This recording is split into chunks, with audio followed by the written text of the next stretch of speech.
মুর্শিদাবাদ জেলার বহরমপুরে তৃণমূল যুবনেতার গাড়ি লক্ষ্য করে গুলি চালানোর ঘটনায় চাঞ্চল্য ছড়ালো এলাকায়। ঘটনাটি ঘটে গতকাল অর্থাৎ শনিবার গভীর রাতে বহরমপুরের রিং রোড এলাকায়। পুলিশ সূত্রে খবর, তৃণমূলের যুব সভাপতিকে লক্ষ্য করে গুলি চালানো হলেও হতাহতের কোনো ঘটনা ঘটেনি। তবে গুলির আঘাতে ওই নেতার গাড়ির কিছুটা অংশ ক্ষতিগ্রস্ত হয়েছে। গতকাল রাতে সৈয়দাবাদ এলাকা দিয়ে বাড়ি ফেরার সময় আচমকায় কয়েকজন দুষ্কৃতী তাকে লক্ষ্য করে 2 রাউন্ড গুলি চালায়। খবর পেয়ে দ্রুত ঘটনাস্থলে পৌঁছায় বহরমপুর থানার পুলিশ। ততক্ষণে অবশ্য অভিযুক্তরা চম্পট দিয়েছে। পুলিশ তৃণমূল নেতার গাড়িটি উদ্ধার করে থানায় নিয়ে আসে। বুলেটের আঘাতে গাড়ির কাঁচ ভেঙে গিয়েছে। ঘটনাস্থল থেকে উদ্ধার হয়েছে বুলেটের ফাঁকা খোলও। জানা গিয়েছে প্রায় সারাক্ষণই যুবনেতা পাপাই ঘোষের সঙ্গে একজন নিরাপত্তা রক্ষী থাকেন। গতকাল ঘটনার সময় তিনি ছিলেন না। মনে করা হচ্ছে এই সুযোগেই ওই যুবনেতার গাড়ি লক্ষ্য করে গুলি ছোড়া হয়েছে। এই ঘটনায় ইতিমধ্যে বহরমপুর থানায় লিখিত অভিযোগ দায়ের করেছেন পাপাই বাবু। তার স্ত্রী সুষমা ঘোষ বহরমপুর লাগোয়া মনীন্দ্রনগর পঞ্চায়েতের প্রধান। এই ঘটনায় তৃণমূল নেতা বলেন, প্রায় প্রতিদিনই আমি বাইক নিয়ে এলাকায় ঘুরে বেড়াই, কিন্তু আমার সঙ্গে কখনোই এমন ঘটনা ঘটেনি। পাশাপাশি তিনি দাবি করেন রাজনৈতিক কারণেই তার ওপর এই হামলা চালানো হয়েছে। তবে কারা কি উদ্দেশ্যে এই ঘটনা ঘটালো তা এখনও পর্যন্ত জানা যায়নি। ঘটনা তদন্ত শুরু করেছে বহরমপুর থানার পুলিশ।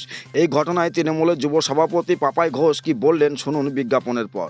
ভারতপুরে এই প্রথমবার ইলেকট্রনিক্সের শোরুম স্কাই ইলেকট্রনিক্স পাবেন নামি দামি কোম্পানির AC, fridge, deep fridge, washing machine, cooler, smart LED TV ইত্যাদি কোম্পানি সমস্ত রকম জিনিস ন্যায্য দামে পাইকারি ও খুচরো পাওয়া যায়। বিশেষভাবে মনে রাখবেন, সমস্ত কোম্পানির ফাইন্যান্সের ব্যবস্থা আছে। ভরতপুর কিষাণ মান্ডির নিকটে, ভরতপুর, মুর্শিদাবাদ। আমাদের মোবাইল নাম্বার 7864830468 এবং 9800429021। মনে এখন যেটা পুলিশ তদন্ত করুক, না দেখে তো কারণ বেকার দোষ দেওয়া যাবে না। পুলিশ সঙ্গে সঙ্গে স্পটে এসেছিল, আমার গাড়িটা রিকভারি করে নিয়ে গেছে। ওখানে সামনে পিছনে অনেক সিসি ক্যামেরা আছে। সিসি ক্যামেরা নিশ্চয়ই যারা এই ঘটনা ঘটিয়েছে তাদেরকে খুঁজে পাওয়া যাবে। ঘটনাটা হয়েছে এই বানকপাড়া বাম্পারটা ক্রস করে রিং রোডের মুখে ব্যাগটা নেওয়ার আগে। ওখানটাই রাজনৈতিক কংগ্রেস বিজেপি এরা করতে পারে। সামনে বিধানসভা ইলেকশন আছে, আমি শহরের দায়িত্বে আছি, আমার মিসেস মনীন্দ্রনগর গ্রাম পঞ্চায়েতের প্রধান আছে।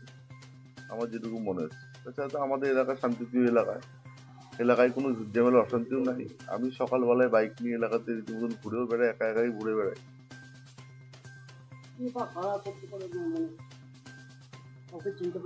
বিরোধী রাজনৈতিক দল না, কাউকে চিনতে পারিনি। গাড়ির সামনে কেউই পড়েনি, পেছন থেকে রানিং গাড়িতে করেছে।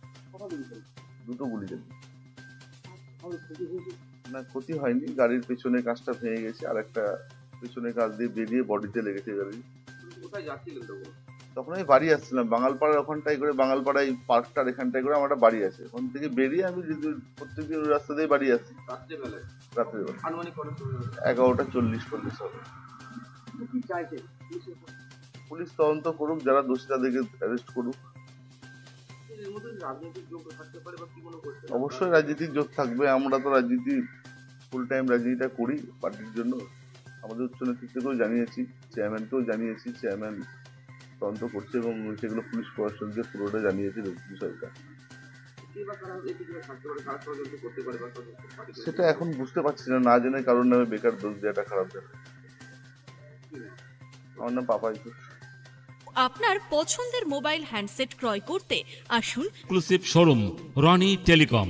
এখানে টিভিএস, বাজাজ ও স্যামসাং ফাইন্যান্সের মাধ্যমে Oppo, Vivo, Realme, MI, OnePlus, iPhone কিস্তিতে মোবাইল পাওয়া যায় এবং পুরনো মোবাইল এক্সচেঞ্জ করা হয়।